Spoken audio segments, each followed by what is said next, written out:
Okay, we are recording.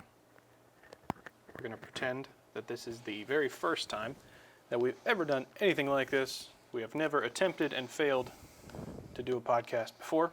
Multiple times we have not attempted and failed. Multiple times. I'm sure this one will entertain the masses. No. No? No. Well, you know, confidence is key. Yep. Which would be great if we had any. So this is on the Holler Underground. Yes. Yes, it is. And this is, my name's Aaron. And I'm David. This podcast, I believe we're calling it You Deserve Better? Is that, no, this is awkward. Yeah.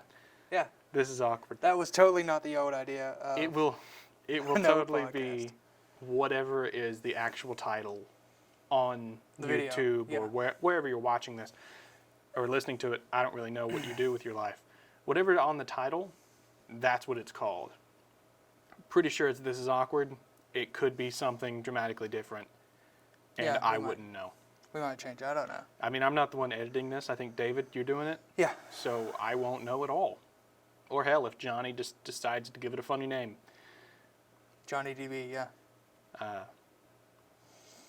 So anyways, we're going to use this time, like probably once monthly, maybe more if we get a real hankering for it, but once monthly at the very least, because that's as much as we can muster from our, energy of our personal lives. selves.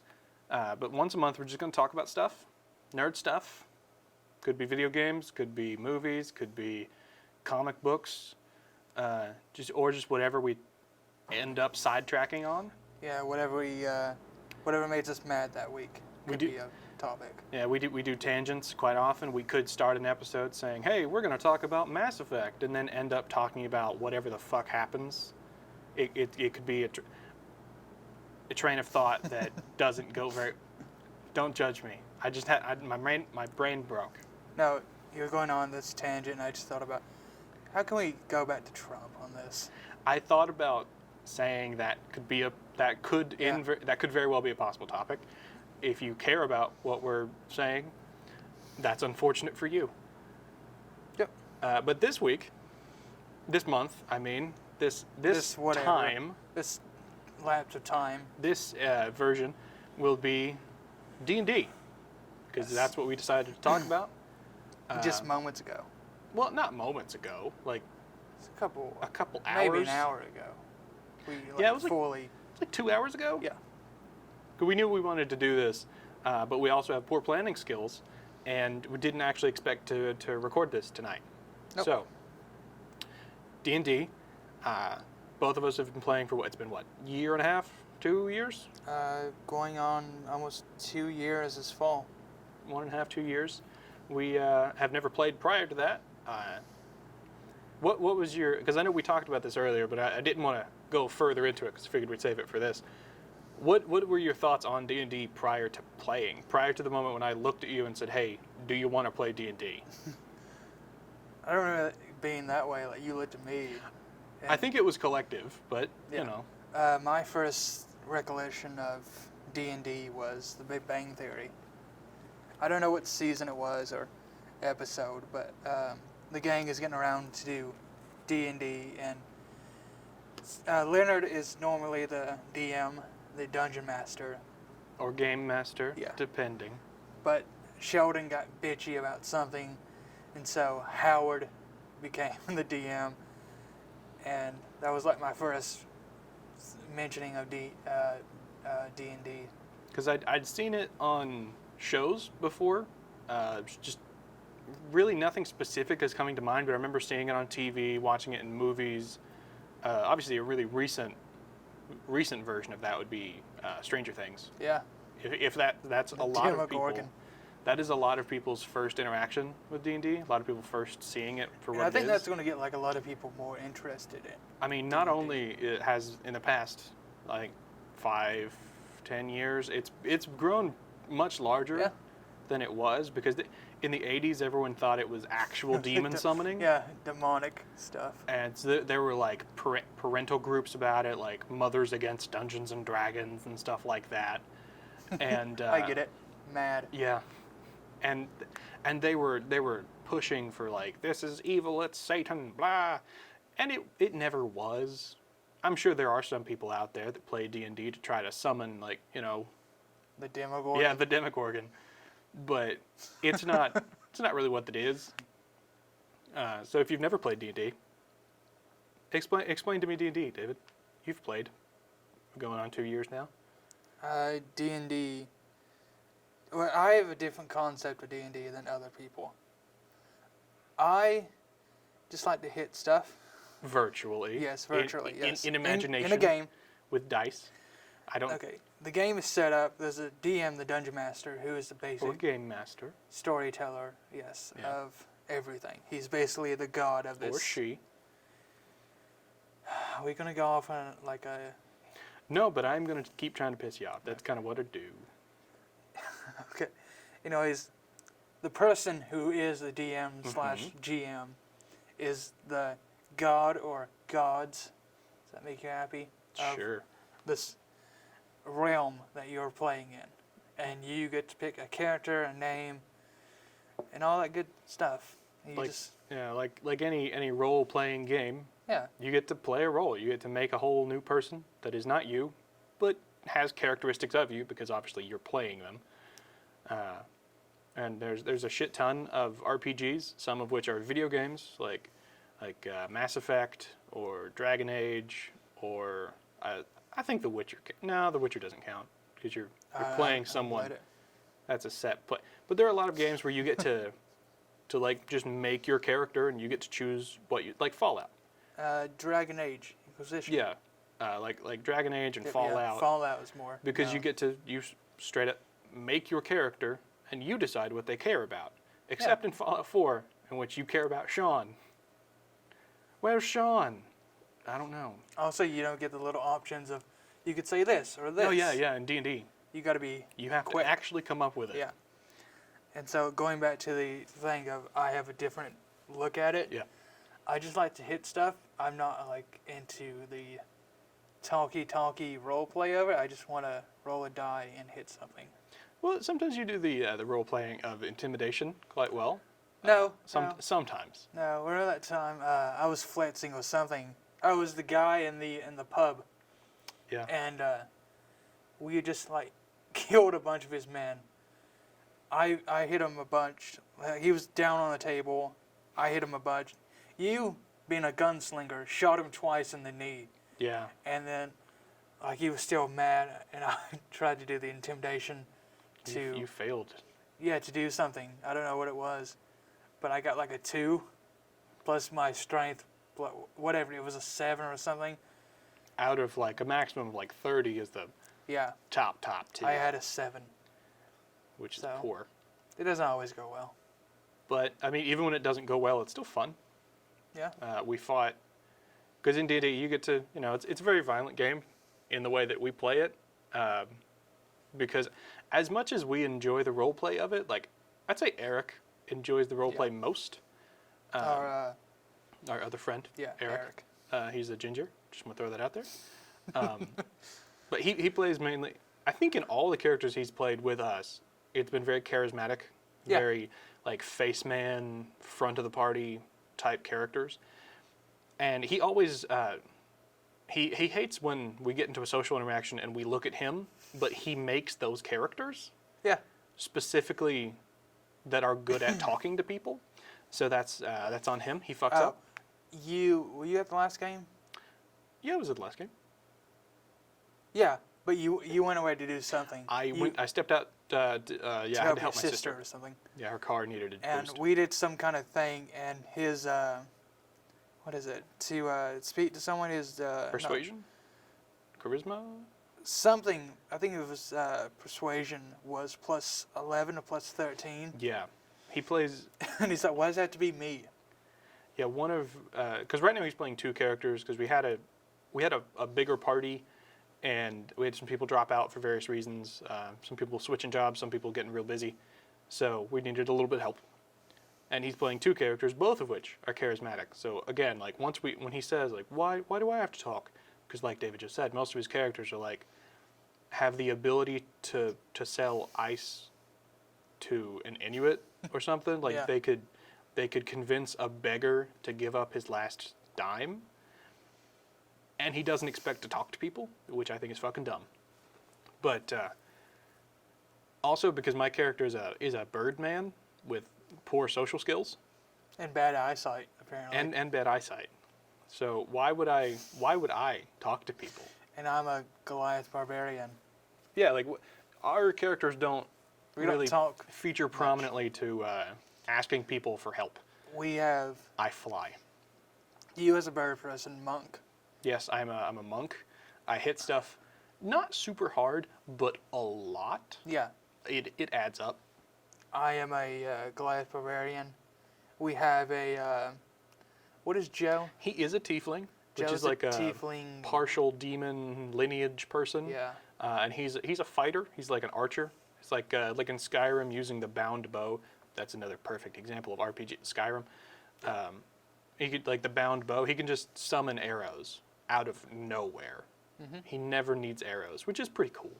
We have Eric playing a cat man. Yeah, tabaxi is what they call it. He's a cat man. Yeah, he's a cat man. He's a bard, so he's the quintessential I talk to people class. Does a lot of magic, a lot of cool stuff. He looks fabulous. He does. That's weirdly enough one of his core features is that every once in a while Eric will look at us and say, "By the way, I look fucking fabulous," to remind us that his character can, by virtue of being really pretty, Yeah. gives us temporary hit points. We look back at him in battle, and he's so goddamn hot. We're just like, I can fight more. Also, I can move closer to him Yeah, and when he does that, we get to move to him. without being hit. Yeah, which is ridiculous. He's the party healer, which we didn't have before, Oh. and we can say now that after fighting the big bad of the campaign, like the person that we weren't supposed to fight until probably a month or so from now, Let's see, 2, maybe. and we almost won. Yeah. We Like- shouldn't have been able to. We were one round from winning because all the damage that she did, she was a ancient blue dragon, like kicking our asses in the first turn. No? 2 people were almost dead. 2 people, but like But in that moment, majority of people. Still good. our dedicated healer healed everybody and made that first round of hers completely useless. Yeah. In addition to that, Joe's character, the tiefling arcane archer, has a bow that in one round, with his multiple attacks and stuff, in one round did over 101 damage. 101 damage of her like 550 something hit points. Yeah. And in addition to that, that was just his part of the round. I mean, you did some good damage. I was doing some good damage. Also, we haven't mentioned that we had a frost giant Oh my God! Hashtag. helping us We get to tell the story of hashtag for like, he helped for about 2 rounds. in this fight. Yeah, like Yeah. we'd had him as an assistant, you know, Since like as help since basically the first. 4th. I think it was the It was 4th. like it was like 3rd or 4th session where Yeah. we met hashtag. His name is Harshnag. If you've read like Forgotten Realms books and stuff, I didn't know the character very well, but he's in like a lot of the official D&D stuff from the past. He's a frost giant, but the twist is that he's not an asshole. He's a good frost. He doesn't want to kill people, or not. He doesn't want to kill just random small people because he Sea can. folk villages. So he was actually like a adventurer on behalf of the small folk, which was cool. But we ended up meeting him. His goals aligned with ours, and Became pretty good friends. yeah, he was pretty cool. And obviously because of his name, Harshnag, and the fact that we get distracted very easily and make fun of every name, he became hashtag very quickly. In addition to the fact that being a frost giant, he's blue, just like the Twitter bird. So we called him hashtag the Twitter giant. Also, we gave him Ascending a stone, half of a sending stone. which lets you just send messages. So we called them tweets. And we rolled with that for a good long time. So he's been with us for Until last week. a month or so. Yeah. And, you know, It's not bad. He's actually pretty cool. He's not the highest level giant. No. He wasn't doing a whole lot of damage to the dragon because she's a dragon. Once. This was also partly his fault. And keep in mind, we're going to complain here. I'm going to complain. It's also a spoiler for anyone who wants to. Oh yeah, if you're playing Storm King's Thunder, don't listen to or do. I mean, I don't care about spoilers, so. I would say if you do listen to this, let your DM or GM know, and let them change stuff, because, that could fuck stuff up. Anyway. Yeah. But again, we're going to complain here. We're not mad at the DM. No. John is awesome. And he was just going by the book. Admittedly, he just got a new job. He works very hard and doesn't have all the time he needs to prepare for this shit. Mm-hmm. So he's going off what he reads, and he's not trying to improvise a whole lot, and I respect that. But when he needs to, when he needs. Oh yeah, he's great. It. Especially because we don't do what he thinks we're going to do. Yeah. But this is just from the book, and we're complaining about what the book said, not what John did. So, what the book said was we were at this temple, the Eye of the All-Father, trying to find. Also, I'm going to assume if you've not played Storm King's Thunder or not read it, a lot of these things are going to not make sense by name, but hopefully we're not that confusing. We're at this temple for giants, and it has an oracle where we can find information about giants. We're trying to find the giant lord, Hecaton, and that's cool. So, the specifics of this first interaction, I don't know because I was in the bathroom. All I know is that I stepped up from the couch, went to the bathroom, and when I came back, at the door to the temple was a gargantuan ancient blue dragon. I almost said blue eyes white dragon. Ancient blue dragon, and I knew shit was going down. Harshnag, however, was scripted to die in that moment. Yeah, in the book, he gives him an option before he does anything else to sacrifice himself so we can get away. That noble bullshit. Admittedly, if we didn't have a dedicated healer and we didn't have all the magic we have, all the magic items we have, that would have made perfect sense. Because the whole thing, when he was scripted to do the noble sacrifice thing, and I'll hold her off, you guys run. But we were winning at the time. Yeah. He did that within the first round, but still, like I said, within the first round, we did amazingly. We was going well against. Because we negated all of her damage, as well as hurting her.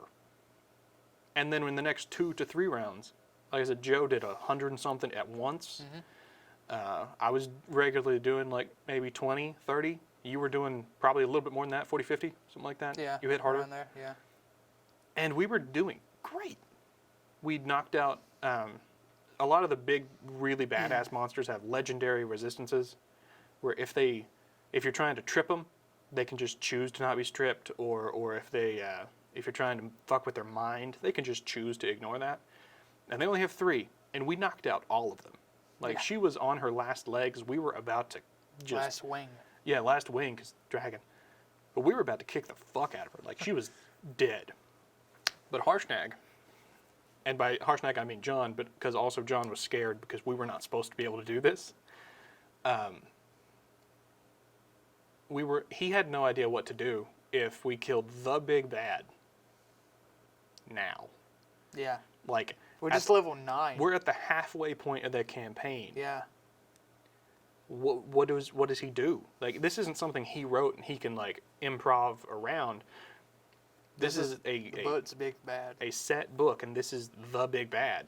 So he kind of sped up Harshnag's choices a little bit, and Harshnag, instead of just telling us to leave, was trying to force us to leave, because like I said, we were in this temple. It was under an entire mountain, bottom of a mountain, and he was knocking out the struts. He was knocking out the supports. And telling us to go. He'll hold her off. He was trying to drop a goddamn mountain on her.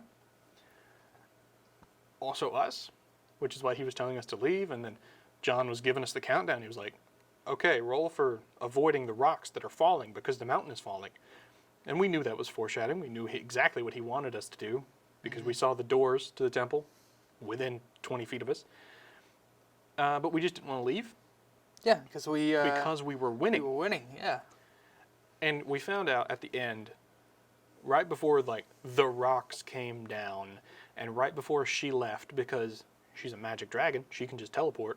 He did not know that. He did not know that. Hashtag did not know that. But we found out once she'd left, because we were very heated. Mad. We were very heated. Tilted, some people say. On tilt, yes, I believe is the new kids, young kids term. Mm-hmm. But because we asked, we're like, how much health did she have? Could we have done that? She had 54 hit points left. Yep. Which, as I said, I can do 20-something in a turn. David can do all of that in one turn. Joe did like Joe could double that. Or, alternatively, if Hashtag had not taken out the struts, if he'd used his turn to hurt her, yeah, she would have been dead. She would have been dead long ago. And it pissed us the fuck off. Especially Eric. Eric is a very excitable, a very, very hot-headed man. Mm-hmm. And he was not happy. Yeah. But we understood. But also, it's very satisfying that we almost did that. Yeah, came close. So hopefully, I mean, it probably won't be the entirety of most of these episodes, but every once in a while, I feel like we will talk about what happened that month in our D&D game or whatever. Yeah, at least the most recent one, like that week or whatever. Yeah. We're actually playing, as of the moment this is recorded, we're playing tomorrow. Mm-hmm. As of the moment you hear this, it could be literally any time. I don't know. Not going to make a guess. Week, I don't know. Whenever I get to it. But, you know, we're going to try to keep you updated on our journeys through fighting giants. And, you know, I don't know how this audience interaction thing works, but if you want to tell us in the comments, what's your interaction with D&D? Do you like it? Do you not like it? Have you played it? What edition? Yeah, we're playing 5th edition. Probably should mention that. 5th edition, that's the only edition we've ever played. Yep. Other people have done older stuff. I think Eric played Pathfinder or 4th edition with John, our current DM.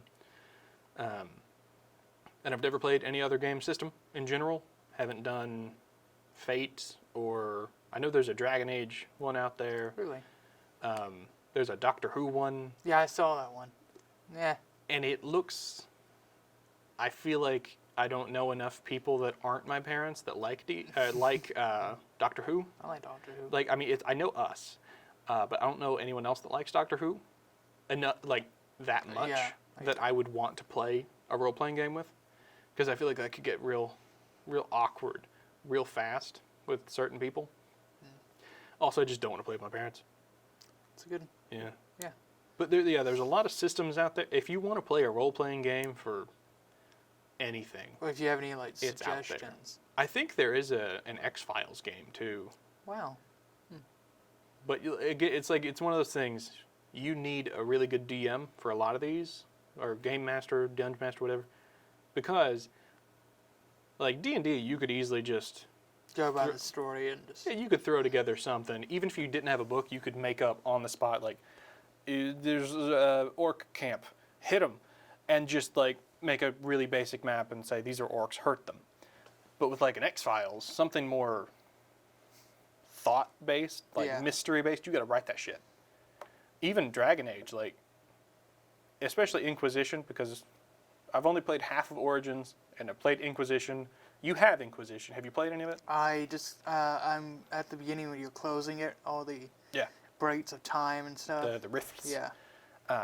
But even that, like, as you go on, like, it's very political intrigue-y in some portions of it. Some of it is just hack and slash, and I really enjoy both parts. But even with the Dragon Age one, I feel like you'd really have to have someone who wants to think through stuff. Especially, like... And there's literally anything. There's actually one system called Fate Core where it's meant to be literally anything you want. Anything? Literally anything, because it's very rules light. The rules are secondary to the story you're telling, which again means you need a good dungeon master, a good game master who has at least some thoughts. If you know someone that maybe is an actor that wants to improve their improv skills, maybe force them to do it. Yeah, or someone you know who just writes stories. Yeah, someone who maybe wants to share their story. But don't pick someone that wants to only tell their story, because the thing with D&D and any other role-playing game, you get to influence the story just as much. Because we're playing Storm King's Thunder, and like I said, we should not have been able to beat the bad guy where we are, but we almost did. Came so close. And there are multiple portions in the story where they're like, you know, hey, these are the giant lords who are trying to fuck over humanity. What do you want to do? We could easily say, I want to get on a boat, I want to leave the continent, and not deal with any of this shit. We do have an airship. We do have an airship. We can just fly away. Also, we can all fly now. What made me think about was our last campaign. That was a fully homebrew campaign. Oh, yeah. The campaign before last. Demigod one. We were demigods, and it was run by our friend Jacob, who hopefully will run a continuation of that. You may know Jacob from some of the GTA 5 videos. He's that nerd, Yeah. that specific Jacob from the GTA videos. But he ran this homebrew world where we were demigods, and we had just arrived on a boat.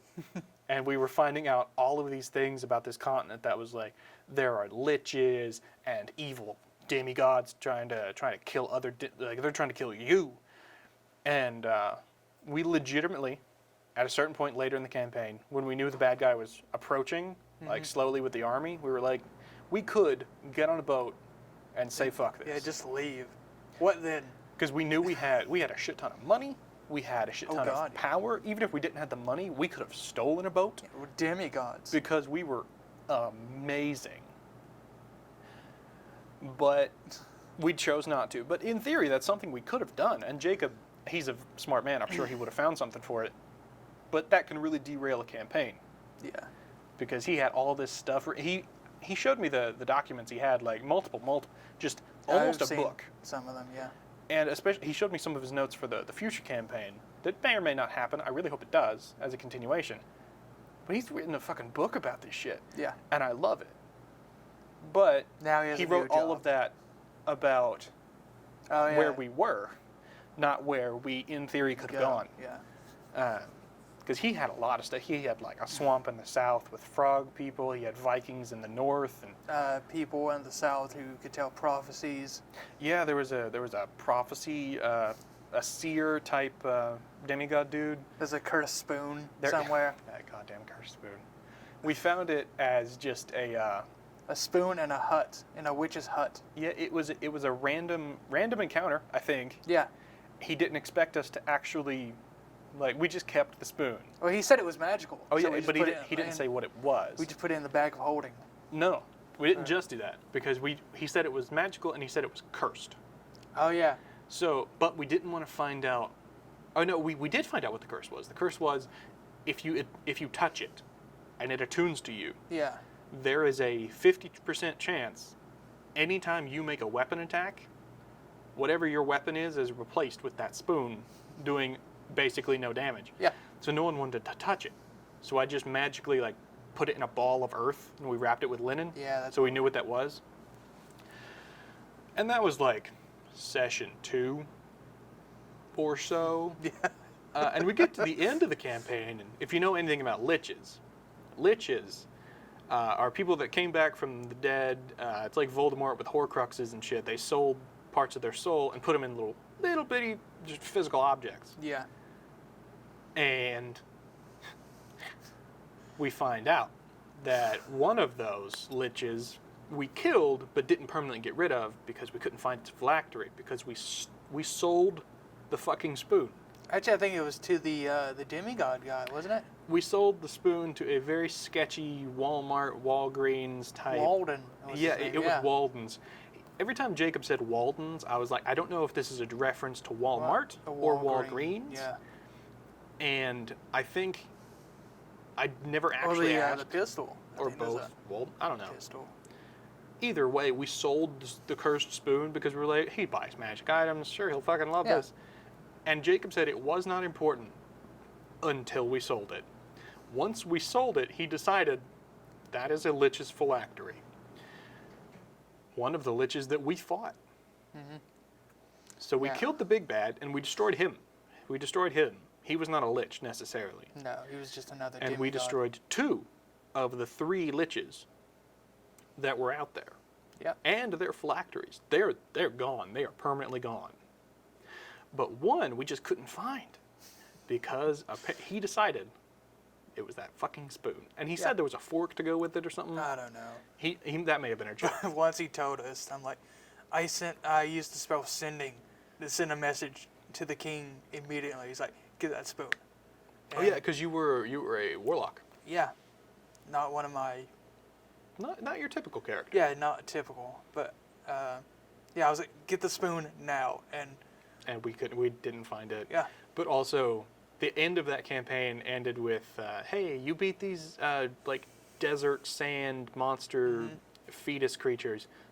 It was weird, and we'll probably explain that one day, but probably not. But it ended with, remember when you killed accidentally on purpose that guy in the public square that was going to be executed anyway, but they were going to release him, and then you just killed him. That. Yeah, he was going to be released, but we did not want him killed. Stepson or something.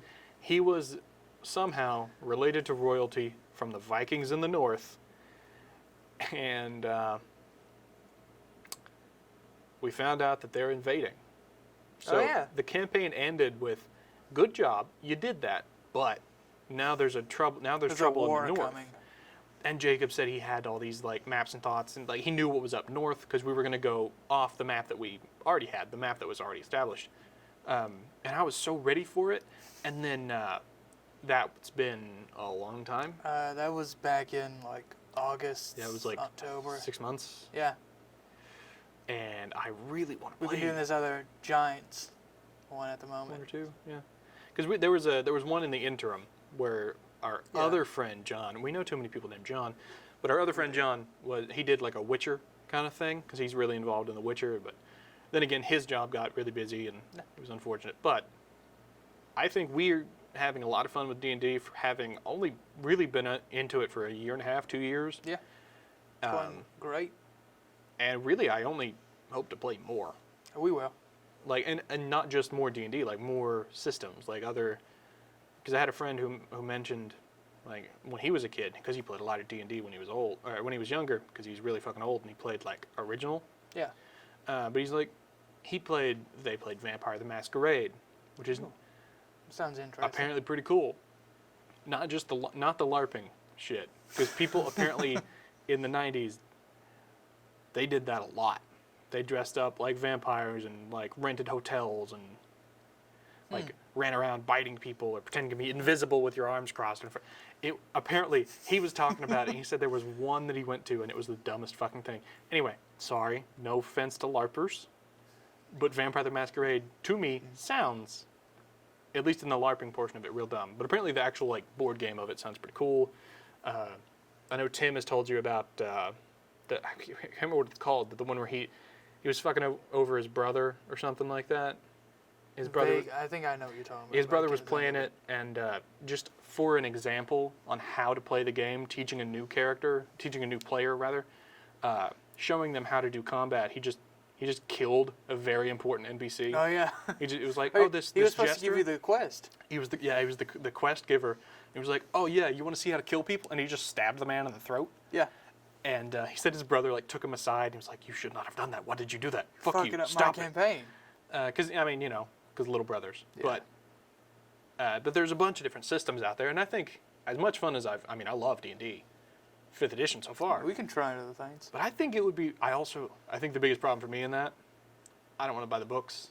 Yeah, books are expensive. A lot of them are like hardcover, like you can get them online. You can get them online in PDF form. Yeah. Which works, but having the actual book still expensive. Yeah. I feel like if any of us did it, I feel like Eric should buy it because he's got the iPad. I feel like he has the money. Also, he is better off than us. Yes. But I feel like if you're gonna have a PDF version of something, a tablet reader would be best. Mm-hmm. Once he get his new gaming table in. Yeah, maybe. Yeah, he's saving up for that.